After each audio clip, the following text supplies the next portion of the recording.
Hello, everybody, and welcome back. Thank you very much. It's a little bit dark. I apologize. You might not be able to see me that well. But anyway, I just wanted to say thank you very much for watching. Please make sure you subscribe if this is the first time you're coming to the page. Also, make sure that you like the video. Like I said previously, please go check out my other YouTube channel, AEA Films UK. Make sure you watch some of my documentaries there. 1,000 Years to Timbuktu is my newest documentary that will be uploaded in the next few weeks. But already on there, you can watch my two documentaries called Dahome and Voodoo, as well as some other clips from various pieces of work that I've done. Anyway, I wanted to just talk a little bit about something which has been going on for about approximately 40 days now in Lagos, Nigeria. 40 days ago, former presidential candidate for the African Action Congress, as well as the founder of Sahara Reporters, Sahara TV, activist, somebody who I've talked about a long time, Omoyele Sowore was taken by the DSS. Now, if you don't know what the DSS is, it's the Department of Security Services of Nigeria. Basically, they act like an FBI kind of operation, but they have jurisdiction over the whole country, and they have the ability to arrest whoever they want if they feel they're a threat. So just a little bit of background as to why he was arrested. So he ran for president. Sowore ran for president back in what was it, May? Was it May? April? Anyway, earlier in the year he ran for president in an election that was, incredibly fraudulent, and lost. In what he calls a selection of votes. So ever since then, there's been a hunger, there's been a cry for things to change in Nigeria, because the reality of Nigeria is it's not going forward politically. It's still the same sorts of people that are running things. Nigeria is a breadbasket to the West. Whatever is made in Nigeria is gone and spent in the West, whether it's, they're buying houses, or whether the economy, the raw materials are being taken there, and, the bulk of the money is spent there. So Omoyele Sowore said that he was gonna approximately 38 days ago, he was going to run a peaceful protest across Lagos, across Nigeria actually, called a revolution, and he used the word revolution, a peaceful protest against in order to have a revolution in the country. Now the DSS took this as he was going to try and lead some type of coup. Came and forcefully took him from his hotel room. The footage is online. You can watch it there. In the process, I think he texted his wife. He tweeted something. Tried to tweet something. Texted his wife, says "I love you," and then he was taken away. Now his lawyer Femi Falana testified to the fact that 2 or 3 days later, when he finally spoke to him, and I think he got to see him, he saw the conditions he was kept in. They weren't horrible conditions, because of course he's now, and Sowore has a background of being arrested when he was back in the University of Lagos back in the 80s and 90s. In fact, there's a very famous video of him with MKO Abiola, who ran for president in 1993.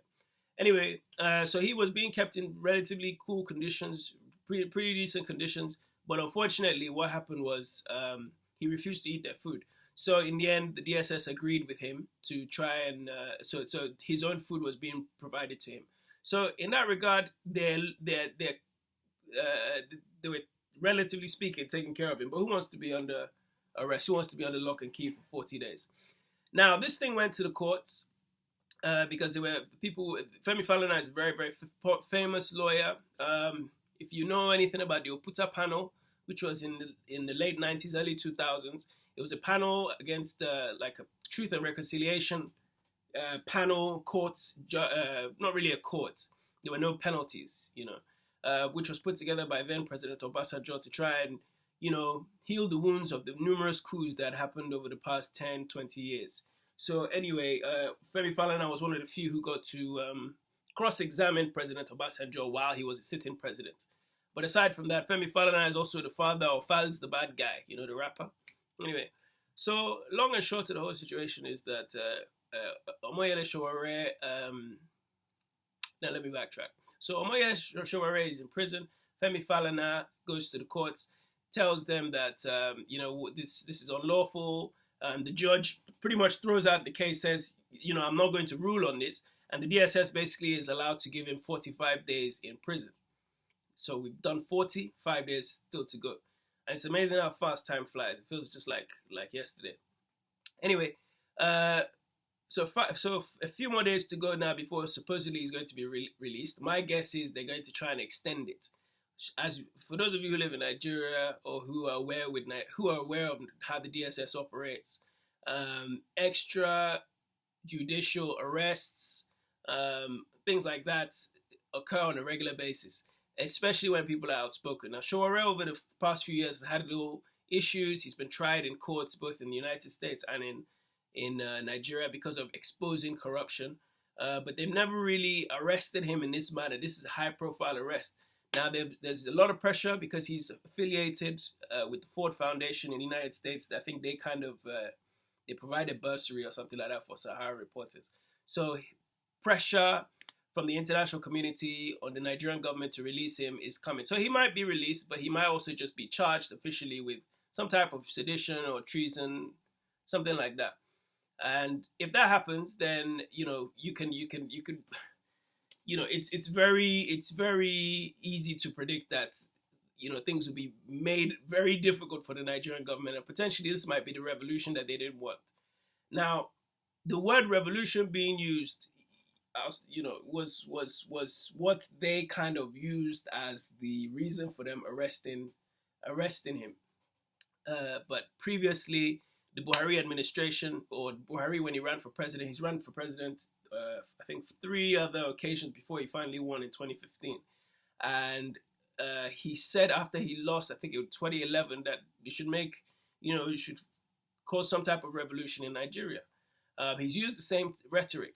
Other people have used the same terminology, that word revolution, and it's implied that it's peaceful, but we all know that a revolution takes the form of regime change. Sometimes it happens with force. So Sowore is not stupid, but he's also he was very careful using that word in the context. You can't have a peaceful revolution. Is very difficult to happen.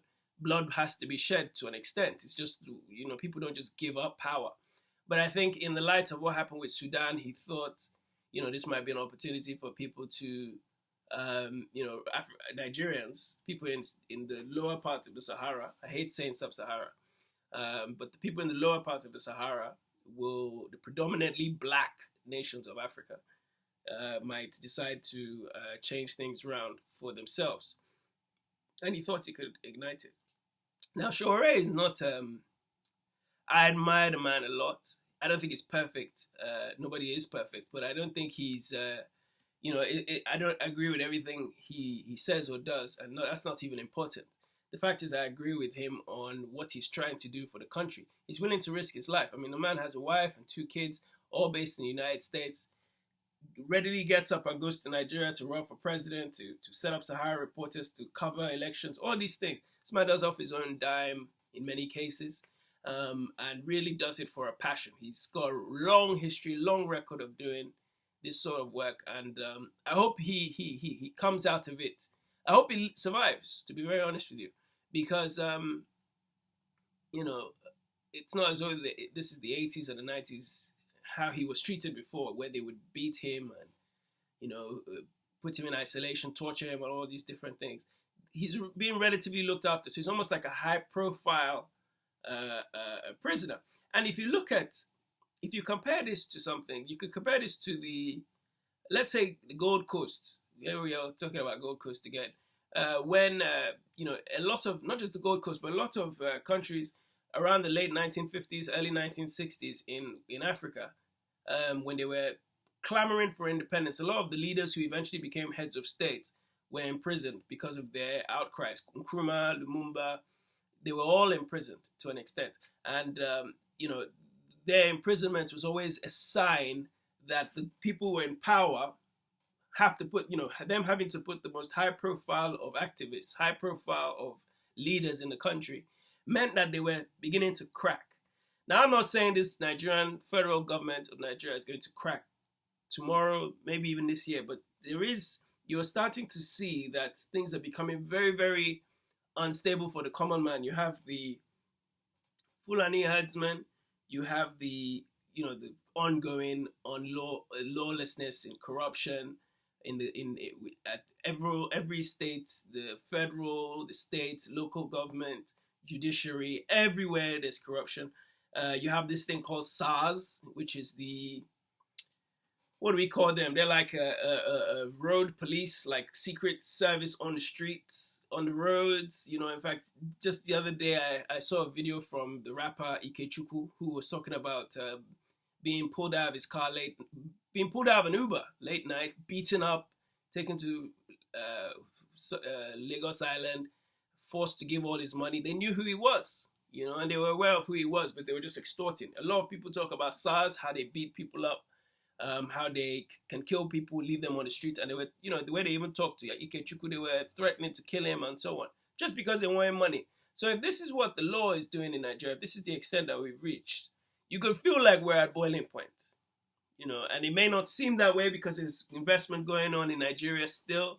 You got Echo Atlantic coming up here. You've got tons and tons of Nigerians from the diaspora moving back, living in fancy lives, but the reality is, if you don't have absolute wealth and absolute connections, Nigeria is a very, very difficult place for you to live, regardless of even whether you're middle class or even upper middle class. You have to be $10 level to not feel the pain in Nigeria. And the question is, the $10 type of people, what are they doing to try and ensure that the common man can survive? And this is why I feel those elites are we're starting to see something that's similar to Cuba. The Batista government, prior to what they called the July 26th movement, which was led by Fidel Castro, before he took over, a few years before he took over Cuba with along with Che Guevara through the guerrilla movement, the war. The Batista government, Cuba at the time was a playground for the wealthy, for rich Americans, and then those people, when overnight, they've been fighting this mini war with different groups, really controlling the way people were treated. Were racist for the most part towards the black people of Cuba, treated the poor with contempt. But welcomed the Americans, welcomed the wealthy, and thought, this ragtag army that started out, I think Fidel and Che started out with about 10 or 20 people, or less than that. They flew in from Mexico, arrived in the Sierra Maestra, and over a few years, they just, were able to take over a nation. Cuba it's not as big as Nigeria, but it's relatively big, and it had the backing of the United States, which is just 90 miles away. So if they could do it there, and when you look at the circumstances, you could start to see how something like that in the 21st century could happen, especially with social media, especially when you see what happened in the Maghreb and Sudan, of course. When you see things like this that are happening all around the continent because of social media to an extent, but also because of just people being fed up and it being time, divine time, you can start to see how this might be the beginning of the end for the current Nigeria that we know, which is a good thing because it needs to change. People are really suffering.